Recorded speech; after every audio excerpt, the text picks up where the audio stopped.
right, I'm going to try this one more time. I'm having some technical difficulties here. Sports cards, trading cards. That's my channel, so I got to do a video about it. What this video is going to be, and I'm going to try to stay on track. I might veer a little bit. But what this video is ultimately going to be about is I just bought 4 blasters, retail boxes, 3 optic, 1 select. I got completely trashed on the boxes, and the value of what I paid for the boxes was about $150. It's just an estimate, $150. The return on the boxes was maybe, if I was lucky, got money back for 1 box, like $35 return in value of cards. And, it wasn't even the guys I was chasing. So what this video is going to be about is I'm going to show you what I could have purchased, for the price of the 4 blasters, buying singles online. Well, wherever you're going to get them. If you get them in a card shop or online, I prefer to get mine on eBay. I'm going to show you some different cards I would have been able to purchase for that $150 instead of just having a little bit of junk and a bunch of base cards. Now I'm going to veer real quick and tell you why, majority of the time I think you're not getting good cards, especially, I'm going to specifically talk about 2024 draft class products, but I'm sure it'll apply to the 2025 stuff, and we're just starting to see that stuff now with Score. But I'm going to talk about 2024. I'm going to use Jaden Daniels, Bo Nix, Caleb Williams. I'm going to use these guys as examples. Panini knows, who we're chasing at this point, so they make those guys more scarce by design to keep people buying boxes.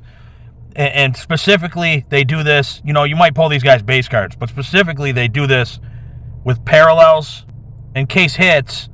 So Jaden Daniels, he's the Charizard. He's going to be the hardest to pull. Bo Nix, he's close. He's right behind him. He's the Blastoise. Still extremely hard to pull, but, you might pull 2 of those before you hit the Charizard, Jaden Daniels. And then the other names like Williams, McCarthy, Penix, they're kind of like the Venusaur. You're going to see a little bit more of those, but they're still rare. And then, when it comes to all these other guys, Tip, Raymond, or whatever his name is, Braden Allen, all these other named guys, you're going to pull a million of these guys on the parallels. So what can you do? You can take that $150, because, I just opened 2 boxes of optic, awful cards. I could have took that $150, and this is just, I'm not looking up prices while I'm making this video, but I've been looking at sold listings for years now, about 6 years, so I have, estimates that are probably close on the value of cards. It don't have to be spot on, but close to $150 range. Different cards that, I could have picked up instead and just PC'd. So I could have picked up a Bo Nix, amped up Resurgence, rookie jersey auto. I believe the one I'm thinking about was out of $249, and I think that thing went somewhere in the range of $130. So, after tax and shipping, it's close to $150. Maybe I would have even had a couple extra dollars in my pocket, but I would have had that nice rookie card in my collection. And I think Bo Nix is going to be a consistent, good quarterback. That's why I kind of, a few years ago, I picked up a bunch of his cards dirt cheap, his autographed cards from college, because I seen something there. You could go ahead and pick up, the Jaden Daniels shock parallel. You can pick the Bo Nix one, the Caleb Williams one up too. You could pick all 3 of those up, probably for about $100. So you'd have $50 in your pocket, and you'd have all those chase cards. Caleb Williams, Topps Midnight, that horizontal autograph. I think it's called Horizon. I can't remember what it's called. You could have picked up the Bo Nix one. Both of these, you could have picked these up for under $150 or around $150. And that's the only way, to get these guys rookie autographs, because they're not signing in Panini products anyway. So if you want the rookie ink, that's how you got to buy it. And these are some absolutely nice cards. I'm going to browse, and I'm going to just put some pictures up of some nice cards, obviously. But, you could pick up the Drake May optic hollow card for probably, $20, I would assume. His hollow, maybe even, if you dig, if you're really trying to find it, you could probably find it for even less if you're putting in the effort and you're not just buying the first one you see. Now, I could be wrong on that, but somebody told me they seen Drake May optic hollow for $13. So, you could stack up all the guys you want, to get to 150.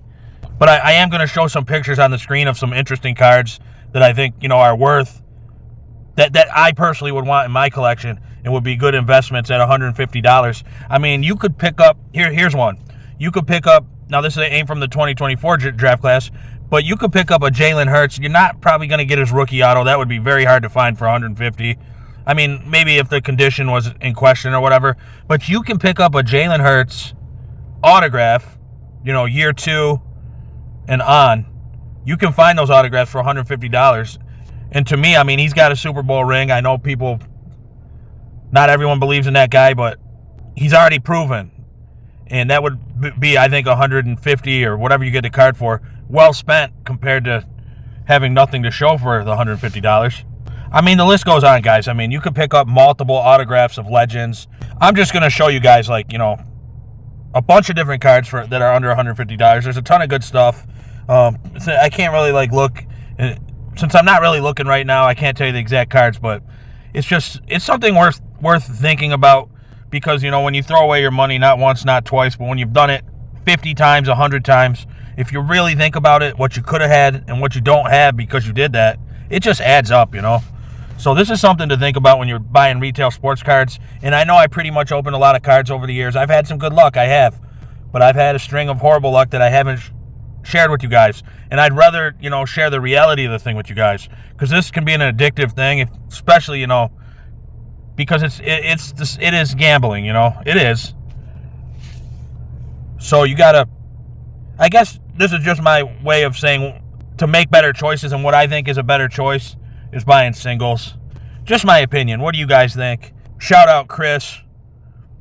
We were talking about some of this stuff, one of my buddies, and it kind of got my gears going thinking, and I kind of wanted to make a video about it. So yeah, shout out to you, brother, and just everybody else. Have a wonderful day.